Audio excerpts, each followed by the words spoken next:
I'm pulling back the curtain on a hidden AI system that's transforming how digital products get created and sold. It's called the AI Content Engine, and it's a system I built that validates your product idea, writes your funnel, prices it, and even analyzes your sales data. And I'm going to show you exactly how it works live. These are the same GPTs I use to run my digital product business. You'll watch the demos in real time and leave with steps you can use the same day. Join me on September 23rd at 1 p.m. Eastern. You can sign up by going to empoweredbusinesslab.com/training to save your free spot. Now let's jump into today's episode. Welcome to the Empowered Business Podcast, where strategy meets action. I'm Monica Froese, and I'm here to help you create, sell, and scale digital products the smart way, using AI and proven strategies to build a sustainable, profitable business. If you're ready to turn your expertise into digital products that sell and eventually grow into a thriving digital shop, you're in the right place. Each week, I break down real-world tactics, unfiltered insights, and bold business moves. Because building a digital product business should be sustainable, scalable, and designed for long-term success. Let's ditch the fluff, leverage AI to work smarter, and turn your expertise into a thriving digital empire on your terms. Let's get started.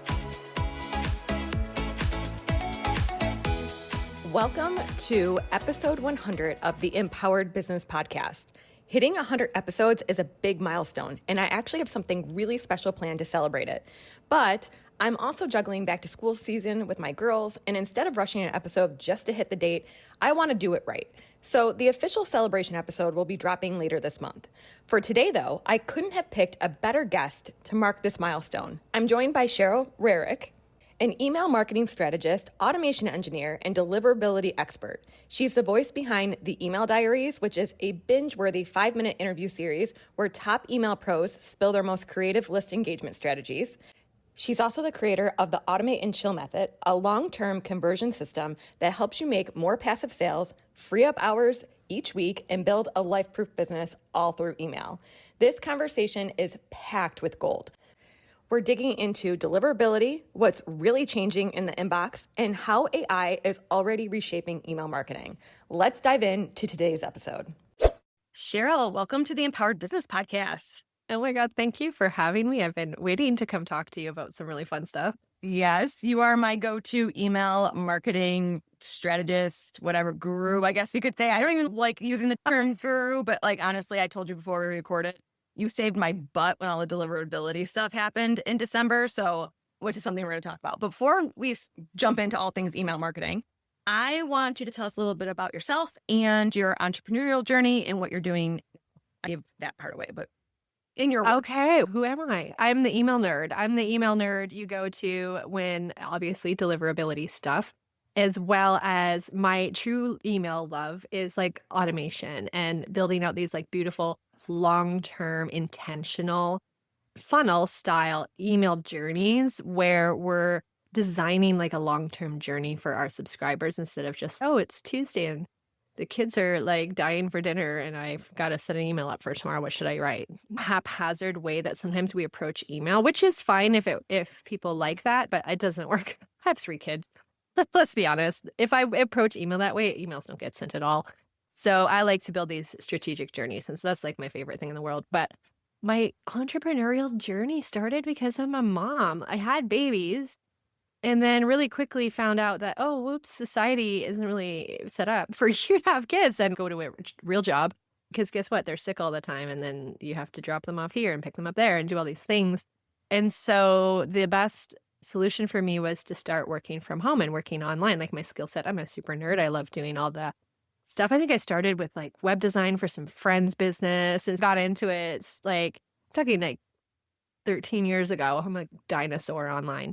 And then being able to work from home, be flexible, create my own life, create my hours, create money in a sense, you get more control. You're not set by some glass ceiling or some max salary that you're going to hit. You have that freedom to create your life. And so here I am talking to you about email. So 13 years ago, you decided to. I find it, I say this in almost every interview, but I didn't know your whole backstory before interviewing you, but I've known you in this world for a long time.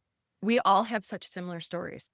Always we had our babies. We were like, wow, society is not set up for this, but also you're not going to hold me back and I'm going to do what I want. I want to make money. I have goals. I have ambitions. I still want to work, but I would also like to see my kid. Yeah. And that's exactly it. Mine was born out of postpartum PTSD. And I just decided to rant about it under the Redefining Mom brand. But really 3 years into my oldest life, I felt like I missed it. And I was going to be honestly damned if I missed my kids are 5.5 years apart, mainly because I had a bad birth, but also because I was like, no, I want to just spend time. If I'm going to go through all of this, which why would I not want to see my kids? And yet I also should not have to give up that side of me that makes me, because I became a mom. And so I just feel like a lot of us did it. And then here we are. Now we're like helping each other out. And I love that. What happened? Like my best friends are online. Like I have best friends in real life, but they don't really get it. And just like this community that like we instantly understand where the things we've been through, where we've come from, how we got here, how crazy it is. Like we were just talking about new GPTs coming on, new email regulations, and we're just like on this roller coaster together. It's super cool. It is. Spoiler, we are going to talk about email marketing AI. And I selfishly asked Cheryl on because I have questions about this. Love it. But I love that what we do is actually putting us on the forefront of what we already know is going to change the world. And everything, how we interact as even humans is like rapidly changing.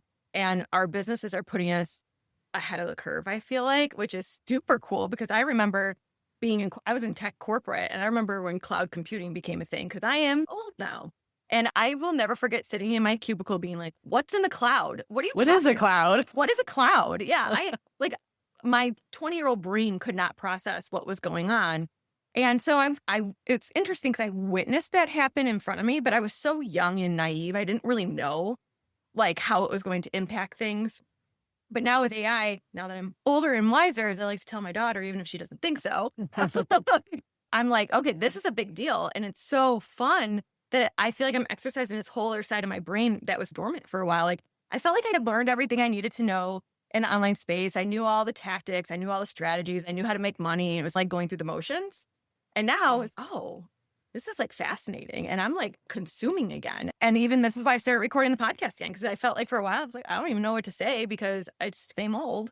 And now I have like lots of questions. And now buckle up. I know, right? And so today it's changing fast. The scariest thing for me in my business is, and I've said this for years, I can't tell you the exact amount because no data is 100%. But if I was a guessing person, 80 to 85% of my revenue is directly related to my email list. So one of the scariest things of AI for me is what it's going to do to our inboxes. And so that's one thing I want to talk about. But I want to back up before we talk about that and talk about what Google and Yahoo and all Microsoft did at the end of last year that changed deliverability and where we sit with that now that we're like a little bit over halfway through 2025. Yeah, they shook up the game real good, didn't they? They made the biggest changes in 20 years to email. We took for granted that like with socials, I don't really do social. I'd say 100% of my income comes from email because I forget Instagram exists. But over there, we get used to algorithm changes and okay, carousels are working. Okay, trending audios. Okay, now we do a lot of stories now. Reels came on the scene and we do this and we do that. Threads popped up. We try that over there. We're snarky on threads and we're this over here and we do this over here. And then we're just taking email for granted that we haven't had to pay attention at all, really, to it. It's just there. And we would and so if it helps people to think of it more, if not, it's a little bit sad to think of it more as, okay, now it's, there is an algorithm. There always has been. Most people didn't understand how it worked, but they didn't also really need to. It wasn't that huge of a deal. You were still getting decent open rates and things like that. But basically, how do I wrap it up in a nutshell? I have like an hour and a half training on it. Which we're going to link to. There's a free training. Yeah, it's from December 2023. So things have changed a bit since then as well. Things have calmed down. It was a bit of an urgent thing right then. But basically what they're trying to do is make the inbox experience better for their people because they want people to use their emails because guess what? They serve ads just like everyone else. They sell your data just like everyone else. They're not spying on it like Cheryl's talking to her sister about whatever. It's more like a 44-year-old mom's shopping habits with 3 kids who lives in BC, Canada. But that does matter to them. And people were abandoning their email accounts because of so much junk mail. Okay. So their strategy was to reduce spam and security threats and make it a place where people are happy to open their emails and spend more time in.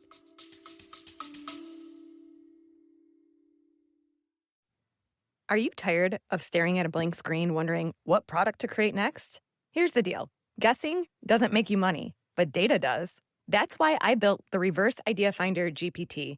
It takes the exact process that's helped thousands of digital product creators uncover profitable, scalable ideas, and it put it on autopilot. In just a few clicks, this free custom GPT will help you validate your ideas using real customer search behavior.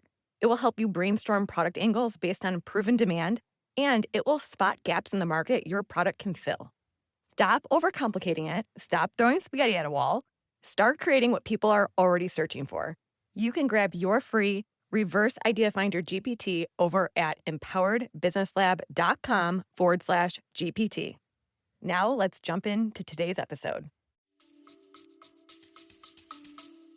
Now, arguably, as an email marketer, I actually want to get valuable stuff to my audience. So I think with any change, I always try to be practical about this. So yes, it's going to cause some back-end things that I have to fix in terms of the tech side. But if your people want to read your stuff to begin with, it's going to actually help us have more space in the inbox. We're weeding out the bad marketers, which is not a bad thing. But what intimidated me, and I'm pretty techie, but then all of a sudden it was like, oh, you have to authenticate all this stuff. And if you don't, then forget it. You just wiped out years of your domain reputation. I was like, wait, excuse me, what? So where do we sit now? What were the 3 things that we had to do? Authenticating your domain, meaning you have to own the domain that you send email from. So for me, that's cherylrerick.com. You have several domains.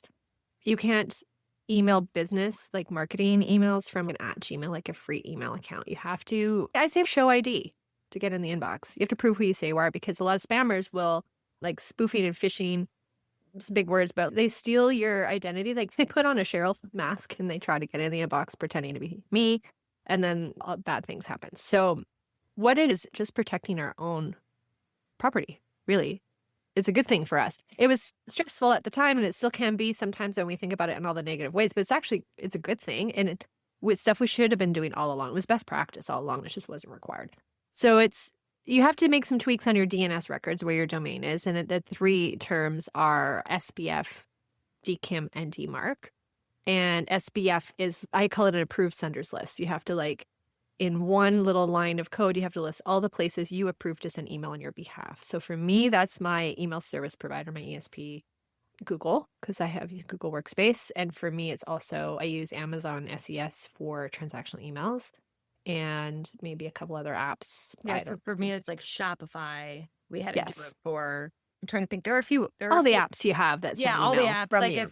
like some of my Shopify apps send emails on my behalf. I had to go into each individual app and make sure it was authenticated. Exactly. So SPF is like giving it an ID badge, saying a list, like this is who Monica approves to send email from her domain. And then DKIM is like a secret key.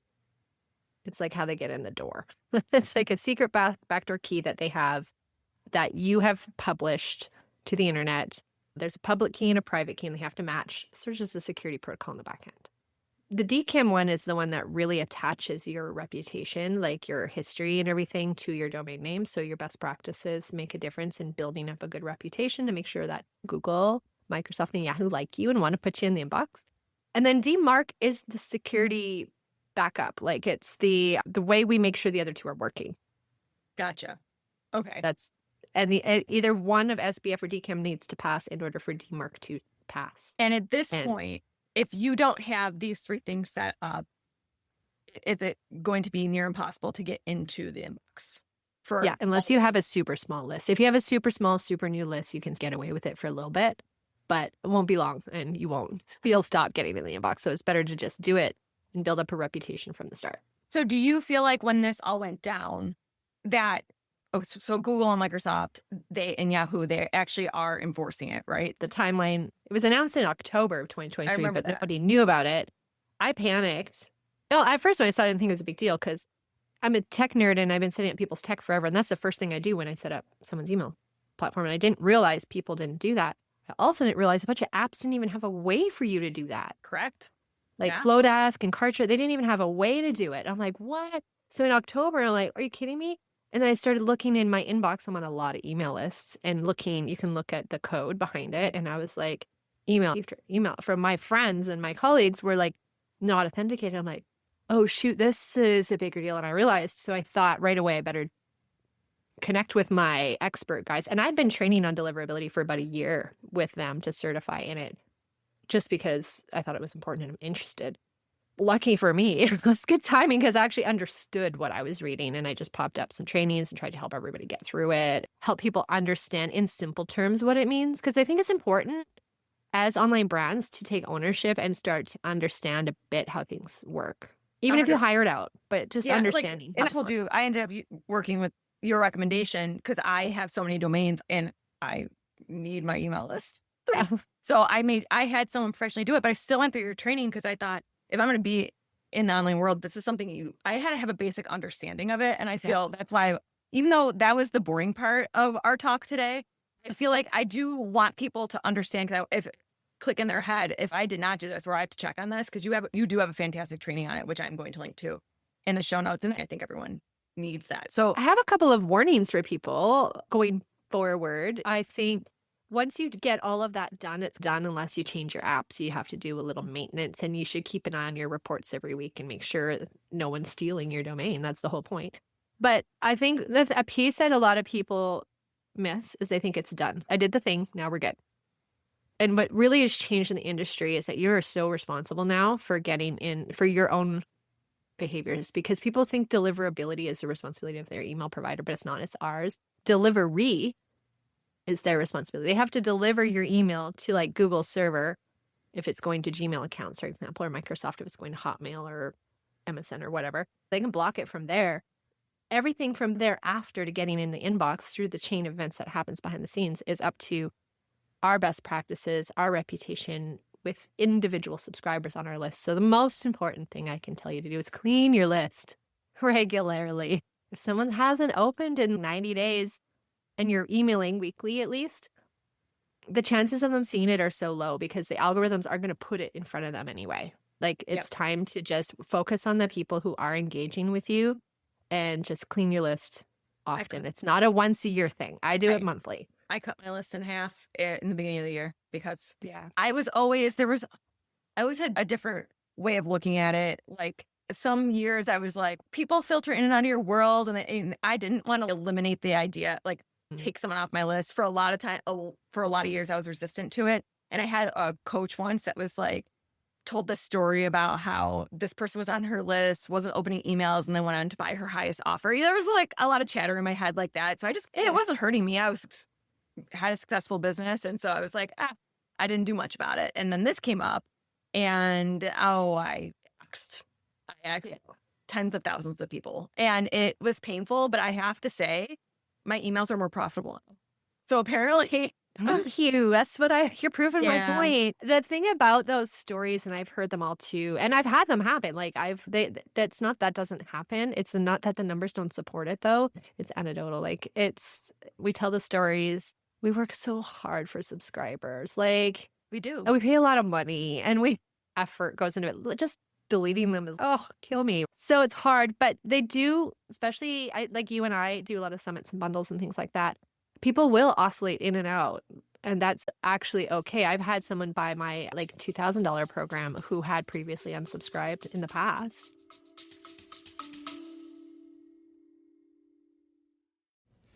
Are you ready to stop just hearing about AI and actually put it to work in your business?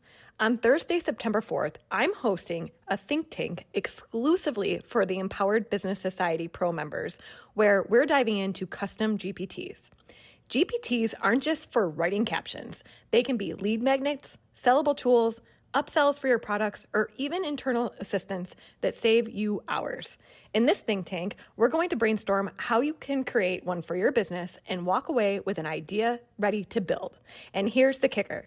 This session is only for Empowered Business Society Pro members. So if you want in, you've got to join us inside of the Empowered Business Society. You'll get access to the think tank, plus ongoing workshops, strategy calls, and the AI-driven community you need to stay ahead. Head on over to empoweredbusiness.co/society and join us today so you don't miss out.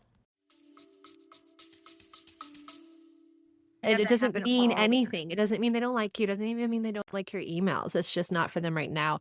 And they'll find you out there on the internet, on socials and events. Let them go and they'll come back when they're ready. That was probably the best thing that came out of this for me, aside from good, get rid of the bro marketers, get out of my way. But the flip side of that was it made me really reevaluate my email strategy as a whole and the customer journey.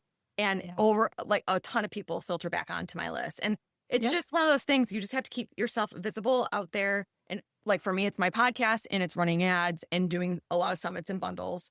And they'll find you again. When they need you, they'll find you again. And then honestly, I didn't mind cutting my email bill in half. So and the open rate bump. I tell everyone I can get your open rates up 10% just by cleaning your list. Mine are up 17%. And my click-throughs are the best that they've been in years. So I'm a big fan of all this. But now here's the thing that's legitimately scary to me. The new thing. Yeah, the new thing. I'm practical. I don't really buy the whole the sky's falling thing. There's always going to be a way to make money online. So I just want to be in the know. But I can't remember if it was an email or if it was a training about you, but somewhere you sparked this in me where you're like, AI is going to change the way people basically interact with their inboxes. Whether that's AI goes in and reads your emails every day and gives you a summary. So now people aren't going to be opening or clicking. And in my brain, just that little thing that you said was like, oh no, wait a minute. I need people. Not more change. I can't do it. And I'm sure that example is just like scratching the surface of what AI might be doing to our inboxes in the very near future. So please enlighten us about. Well, we don't really know because people are building their own bots, like you build bots, right? So we don't really know what people are building to help them manage their inbox, really. I look at things this way. I had my little panic attack about it too, but not a panic attack, more of a tantrum. I don't want to be able to read my emails. I love writing emails. I want them to read every word I ever write, ever. I care about each word, but really have to come back around to it's none of my business how people manage their emails. And that's what I tell people when they panic about getting in the inbox instead of the promo tab or the updates tab, that we've had that for a number of years with Gmail. And people are like, oh, how do I get out of the promo tab? And I'm like, you're supposed to be in the promo tab. Your marketing email, like you're coming from a group email list. Like that is legit where you're supposed to be and where people want to see your emails unless they purposely make a filter or drag you where they want to see you. Like it's not really our business. And you'll send an email to 10 people and it'll go to different spots based on how much you open their email, how much you click their email, how much you reply to that person. It's not really my business how they want to manage. So they'll just turn off the tabs, like 40%, 35%, something don't even have tabs turned on because they can turn them off. I can't stand tabs. I turned them off right when they came out. So you're either going to land in, I've either filtered you out or you're going to land in spam or my inbox. That's it. So a lot of people do that. And so it's not really our business how people want to consume. So I had to bring that mentality. And I've been saying that for years. But I had to remind myself that I've been saying that for years when it comes to AI as well. It's not really my business. If they like my emails, it's my job to write such good emails that they're excited to get them and look for them. And if I'm doing that, I have a high chance of them reading them or at least getting a damn good summary. I don't know. But like, it's really, we just have to focus it back where the focus should be and writing and really focusing on our ideal buyer. Okay, what do they need to hear? What do they need to feel? What do they need to believe to feel seen and heard and understood by me? And so that they continue to want my emails. Okay. So it goes back to a messaging thing, ultimately. Yeah. Too. So at the end of the day, this is one of the things that has occurred to me a lot with AI, like from all different angles, whether I'm teaching about creating high converting digital products or what actually gets people to buy. At the end of the day, our strategies and like how we do business actually doesn't change with AI. AI fundamentals are there. This like additional tactics, I guess, that we have to be aware of. But at the end, I've been telling people this since all the doom and gloom of, oh, AI is going to make our businesses obsolete or whatever. It's no, people still want to buy from people. And I just had this great conversation behind the scenes with my membership where we were talking about one of the guys in my membership said that he recently he basically had a membership through his HVAC company. And when he was having an issue, he called in. It wasn't a bot, but it sounded very human-like. But as he was interacting with it, he started realizing it was a bot, and he was so turned off by it that he canceled his subscription. And I was like, see, that's the kind of backlash that is going to happen. Another example I have of this, which I heard on a podcast. This was a corporate podcast. I still listen to those sometimes. I like hearing how enterprises are handling different things. This lady sends her clone into meetings. And so she was working from home one day. She had 12 meetings. She went to 6. Her clone went to 6 others. She was in the office the next day. She walks by this guy who starts talking to her about a meeting that her clone was in. And she had no idea what he was talking about. And I said, excuse me, I don't want to go to meetings with your clone. I'd be ticked right now, Cheryl, if you sent me your clone. A clone, to be because on your the time is valuable too. I don't know. So I very much believe that what you're saying, if your emails are good and people want to read them, no matter what tactics AI comes up with to help us manage our inboxes, you're still going to be able to cut through the noise if people want to hear from you. I'm hoping they're filtering me in, not out. And or that if it is, so do you know of anything right now that is helping people come up with summaries that now they're not even opening their emails? Yeah. Okay. So one of the newest things is time of recording. Anyway, who knows tomorrow what will happen? But one of the newest things is AI summaries. Apple Mail came out with that. So Apple Mail came out with tabs too, which were super annoying. And I think most of us turned off immediately because they weren't good tabs and you couldn't drag it where you want it. Like you had to just suffer whatever they have. So if you have tabs, you should know you can turn them off. The settings, you can also turn off AI summaries. And I hope you do for one reason, and that's the preview text. When there's the subject line, the preview text, that is my favorite line of text in an email because that's where you get to be a little cheeky, a little funny, to give more information about what's inside. As a consumer, I read them. I find them helpful. So this AI summary is going in place of that. So no more previews text when people see your emails on Apple Mail if they have the summaries turned on, because instead of the preview text, they see an AI summary of what's inside. So the concern, I'll start with the concern and then I'll start with like the opportunity. So the concern there for most people, immediate panic, is that people aren't going to open it because they already know what's inside it. Why do they need to click to open? I agree. What are they thinking? Don't they want people to interact with emails? Why would they give people a reason, like the inbox? Why would they do that? I don't really get it, besides just the bandwagon. Let's AI everything we can to seem like we're top of our like forefront. But whatever, it is what it is. So we need to make sure that AI summary is accurate and means something. And what it's doing is it's combing generally. That can change, algorithms change or GPTs change, whatever they're using in the backside of the LLM. Generally, they're combing the top of the email, 3 to 5 lines. So my tip for you, if you think your AI summaries are not accurate, is just get to the point faster. Or here's the thing about AI, it's pretty smart. You don't have to actually blurt out the point, but you got to have some keywords or hint to the point. So I'm a storyteller in my emails. I don't like to come out saying the first thing first. That's how all of my emails I'll take you on a journey first. Oh no. Help. Have some examples of it. I'm trying to come up with something off my top of my head. I should have had an email ready for you. But just let's say I'm going to tell a story about a launch flop, a launch that bombed. Instead of just all of normally I would come into the excitement of the story or the hook or whatever.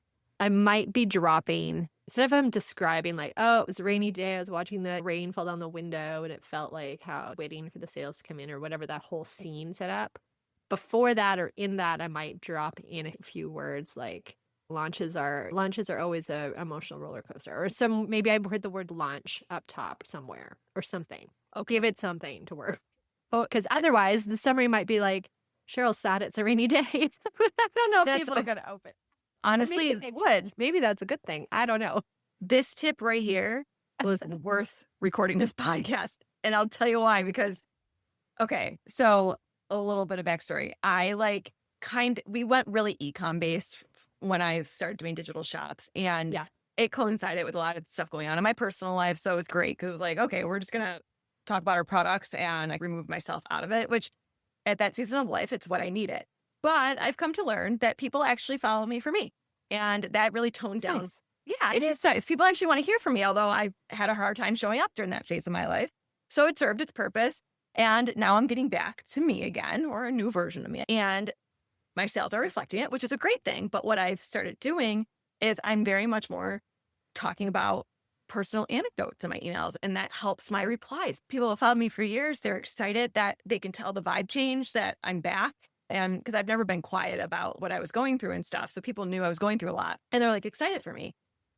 Most of my emails now are leading with some sort of personal story. Like the other day, I told a story about I went school supply shopping with my daughters, and I shared a picture of it and like how my oldest, I put her on a budget, and my youngest was unamused by how long it was taking her. And people like relate to that, but it had nothing. Probably the first 3 paragraphs had, they were short paragraphs, but they had nothing to do with the So top. here's my caveat to all of this. And I think each person has to take this in as they see fit for their style of email and their business. You could test it, right? You could turn that AI summary on in your Apple Mail and send yourself some emails and see what happens.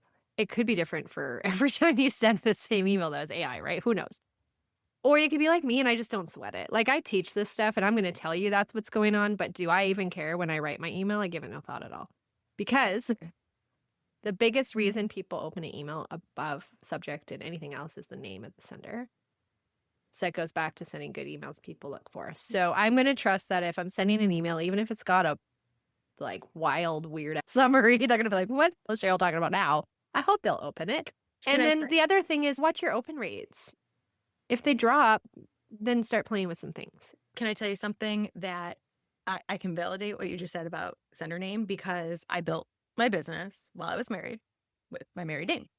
And when my divorce first started, I thought I was going to go back to my maiden name. So I stopped sending. There was a period, my ex and I are fine now, but there was a period I didn't want to send, but it hurt my deliverability and it hurt my sales. And if I could go back, I would kick myself in the butt and be like, why were you? I was stubborn for a year and that was stupid. Why?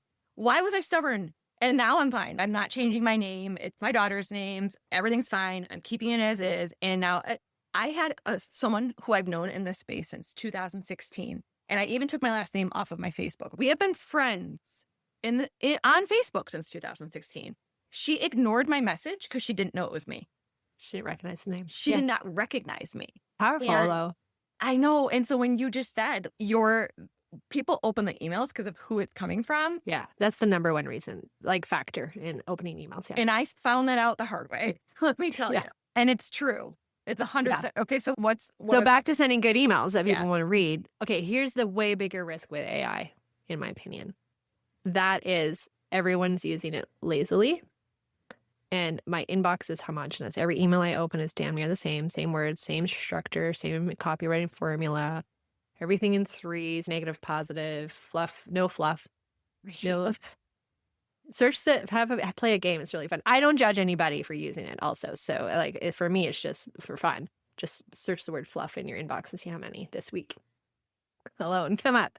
And so the problem is, to be fair, I don't begrudge anyone using it because the people using it or even using the common words that AI spits out, they're probably they don't study emails like I do. So again, to be fair, their people probably won't notice. However, for me, the bigger risk with AI in the inbox is everything becoming samesies.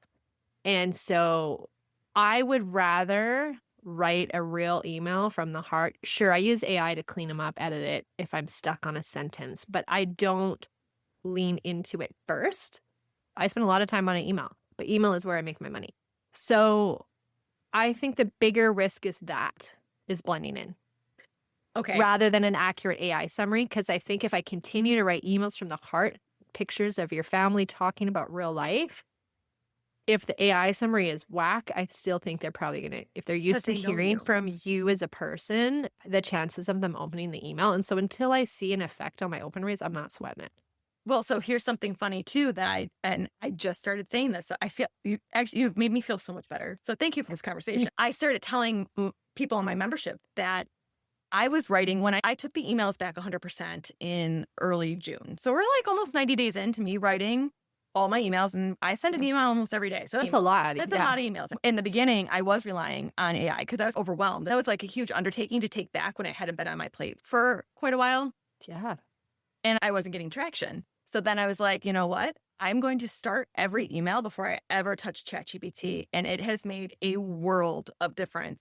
Because here's the thing. I've written emails for 12 years to my email list, and AI wasn't a thing for the majority of those 12 years, and I still managed. So I'm like, what are you doing? Just go back to the basics. I went back to the basics. I say still use it. Just be careful, That's right? what I do.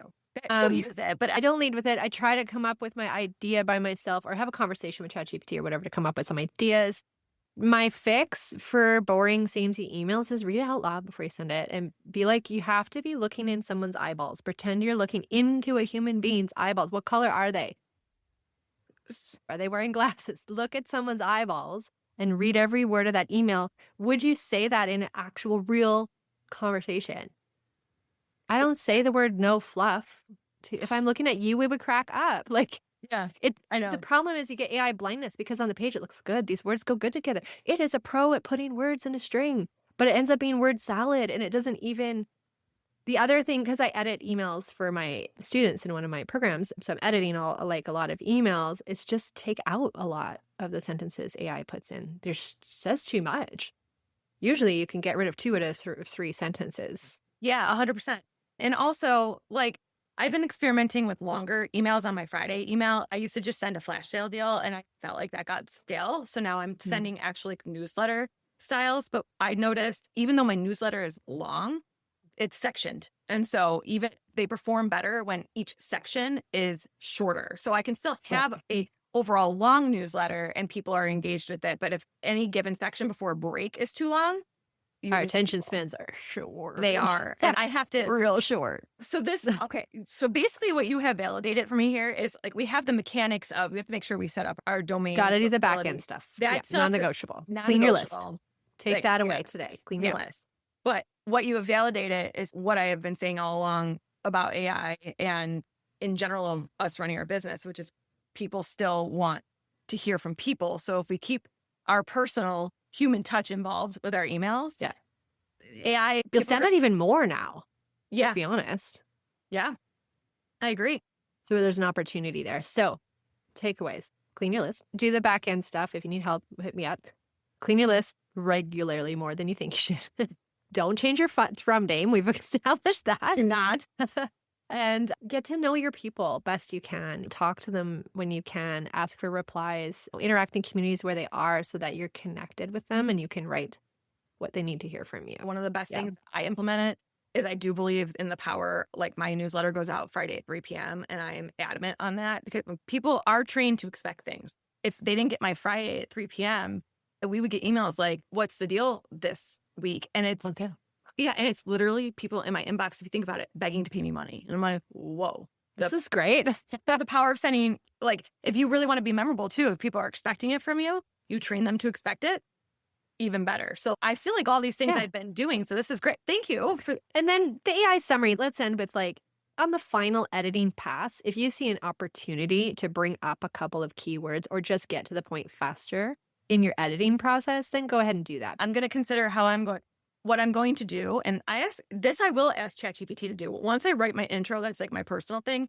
I'm like, this is what like the CTA of the email. How can I weave it like a preview of it in sooner and then tell my story and then it's just like reworking, I think, how I'm going to weave my story in. So this was, and I didn't even think about inboxes and keywords, to be honest with you. So that was a huge takeaway for me talking to Pretty interesting stuff, actually. It really is. Okay. So if people want to learn more from you, because I know you have tons of resources. I consume all your stuff. I love it. So how can people find you and get in touch with you if they want to? My website, CherylRerick.com. Let's see. If you want to join my email list, let's give away something today. How about we'll share the deliverability stuff. Like I said, that free training was recorded a while back, but it's still incredibly helpful on learning all of this stuff. But I have this tool that I built called a time to conversion calculator. So we can talk, like, we're email nerds, you and I, we can talk about like how valuable email is to your business. But if you don't really see the numbers for your own self, like stats we share don't matter. So I have a tool called time to conversion calculator where it'll show you how long people take to buy something once they subscribe. Awesome. So like they get on your list. Are they buying something right away? Are they taking 6 months? And then you'll be able to see the opportunity both in your short game, making sure you put something in front of them right away, and also your long game email, which is my specialty, making sure we continue to sell to them over the long term, because a lot of people take longer than the first 3 months to buy something. They stick on your list for a while, but doesn't mean that they're not going to buy. I'll set you up with a link for that calculator as well. Yes, I will absolutely add that to the show notes. Thank you so much for joining me today. Thanks, Monica. That's a wrap on today's episode, but your next step starts right now. If you're serious about selling digital products and want the AI-powered tools, expert strategy, and real human support to make it happen, then you need to check out the Empowered Business Society. Inside, you'll get AI-driven trainings to create and sell digital products faster, a private community for expert feedback and real-time support, exclusive access to the Monica Memo podcast, and if you go pro, you'll get monthly marketing shortcuts, live Q&As, and 20% off of the Empowered Shop perpetually. Because smart business owners sell smarter, they don't work harder. And the best part, you can get started for as little as $9. The best business growth happens when AI and real humans work together. Ready to make your next move? Join us inside of the Empowered Business Society. You can check us out at empoweredbusiness.co/society. See you in the next episode.